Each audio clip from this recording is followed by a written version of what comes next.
که تور پیکې د سړي خوښ شي نو دا بده ده څه یا سور بنګلې د سړي خوښ شي نو دا بده ده څه نه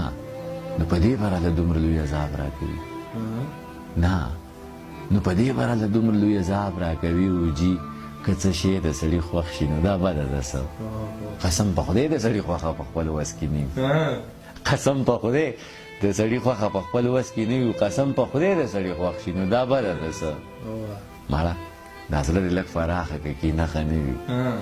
مړه دا زړه دې لږ پراخه که کینه نه وي او که هر سړی د سړي خوښ شي نو دا بده ده څه ملا نیزه خانه دا شعر تا ته ډالۍ چې ملا د زړه نه تپوس وکړه دې تصویر ته ګوره ملا د زړه نه تپوس وکړه دې تصویر ته ګوره او که چېرته دې د سړي خوښ شي نو دا بده ده څه دغه ښکلا دغه نشه دا موسیقي دانشه دغه ښکلا دغه نشه دا موسیقي دانشه